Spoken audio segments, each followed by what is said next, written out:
আসসালামু আলাইকুম ওয়া রাহমাতুল্লাহি ওয়া বারাকাতুহু। সর্বপ্রথমে ধন্যবাদ জানাচ্ছি ইসলামী জাগরণের সম্মানিত নেতৃবৃন্দকে আমাকে কথা বলার সুযোগ দেওয়ার জন্য। পাশাপাশি ধন্যবাদ জানাচ্ছি আমাদের দেশবাসী যারা আমার বক্তব্য শুনছেন। আমি ধন্যবাদ জানাচ্ছি আমার সাথে বিশেষ করে আল আজহার ইউনিভার্সিটি থেকে এবং মদিনা ইউনিভার্সিটিতে যিনি আমাদের উচ্চতর ডিগ্রি শেষ করে বাংলাদেশে এসেছেন সেই আমাদের নাজিমুদ্দিন আজহারি ভাই। পাশাপাশি ধন্যবাদ জানাচ্ছি মুফতি ফিরোজ ভাইকে। পাশাপাশি ধন্যবাদ জানাচ্ছি ইসলামী জাগরণের নেতা, আমাদের প্রাণপ্রিয় নেতা, যিনি ইসলামী আন্দোলনের জন্য দিন রাত পরিশ্রম করছেন, সেই ইসলামী নেতা আমাদের ব্যাংকার আনিস ভাই। সাথে সাথে ধন্যবাদ জানাচ্ছি আমাদের কবি, সাহিত্যিক, সাংবাদিক, লেখক, গবেষকদের প্রাণপুরুষ মহান কবি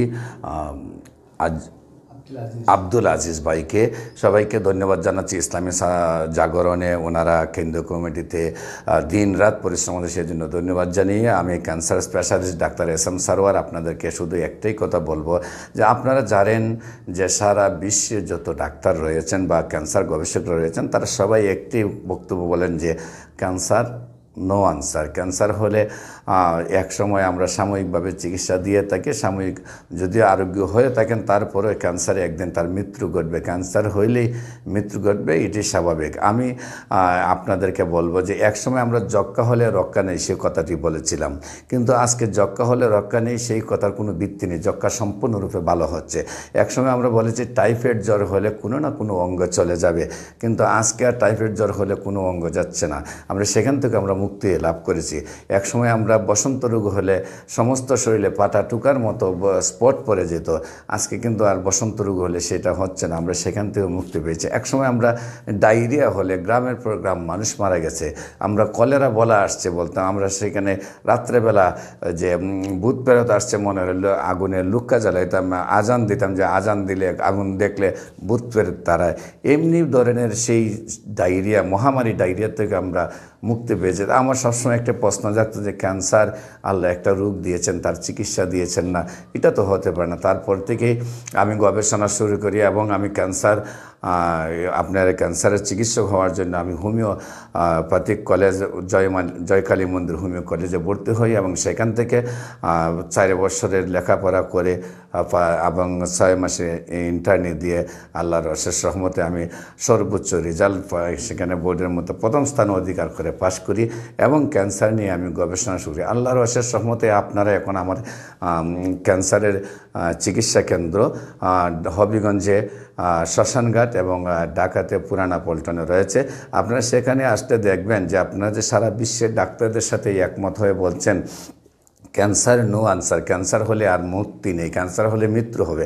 আমি বলবো যে ক্যান্সার হলে মুক্তি নেই বা ক্যান্সার হলে মৃত্যু হবে সেই কথার কোনো ভিত্তি নেই। ক্যান্সার সম্পূর্ণরূপে ভালো হয় এবং আল্লাহর অশেষ রহমতে আপনারা যদি আমার চেম্বারে আসেন আপনারা দেখবেন যে 100 জন রুগী যদি থাকে 100 জন রুগীর কাগজপত্রগুলো আপনারা দেখবেন কেউ বাংলাদেশের ক্যান্সার হসপিটাল থেকে ফেরত এসেছে, কেউ ইন্ডিয়ার থেকে মাদ্রাস থেকে ফেরত এসেছে, কেউ সিঙ্গাপুর থেকে ফেরত এসেছে, কেউ আপনার আমেরিকা ইংল্যান্ড থেকে ফেরত এসেছে। ডাক্তাররা বলছেন তার আর কোনো চিকিৎসা নেই, সেই রুগীগুলোকে আমি চিকিৎসা করছি এবং 15 দিনের ভিতরে স্বাভাবিক সুন্দর সুস্থ মানুষের মতো ওনারা সুস্থ হয়ে যাচ্ছেন এবং নিয়মিত 4 মাস চিকিৎসার পরেই ক্যান্সার সম্পূর্ণরূপে ভালো হয়ে যায় আল্লাহর অশেষ রহমতে। হোমিওপ্যাথিক চিকিৎসার প্রথম সূত্রটি হলো সিমিলিয়া সিমিলিবাস কিউরেন্টার, সাদৃশ্যে সাদৃশ্যে ব্যাধিমুক্ত।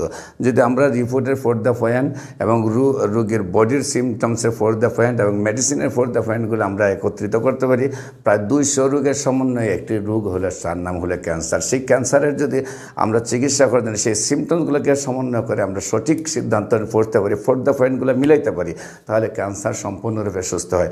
আপনারা জানেন আমরা ক্যান্সারে বলে থাকি হোমিওতে দ্বিতীয় সূত্রে যেটা আমরা বলি homeo treatment is the treatment of patient, not the patient but the disease, not the disease but the symptom.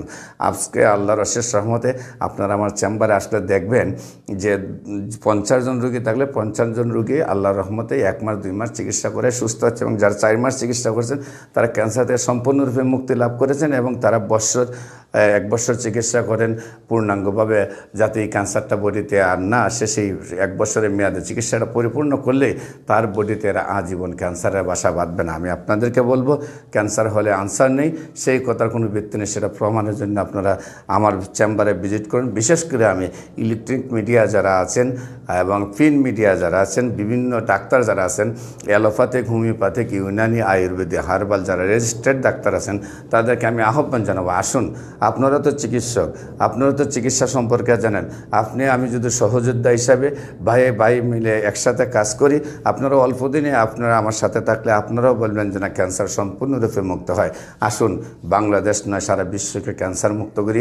আমি আপনাদেরকে আহ্বান করব, অন্য রোগের মতোই ক্যান্সার একটি সাধারণ রোগ এবং চিকিৎসা করলে সম্পূর্ণরূপে সুস্থ হবেন। সেই জন্য গণস্বাস্থ্য হোমিওর পক্ষ থেকে, আমাদের বিশেষ করে আমার পক্ষ থেকে, আমি ক্যান্সার স্পেশালিস্ট ডাক্তার এহসান সরোয়ার আপনাদেরকে আহ্বান জানাচ্ছি। আসুন, সম্পূর্ণ ক্যান্সার মুক্ত হবেন এবং চিকিৎসা সুন্দরভাবে আপনার সুস্থ হয়ে যাবেন। সবাইকে ধন্যবাদ। ইসলামী জাগরণের নেতৃবৃন্দকে ধন্যবাদ আমাকে কথা বলার সুযোগ দেওয়ার জন্য। আসসালামু আলাইকুম ওয়া রাহমাতুল্লাহি ওয়া বারাকাতুহু।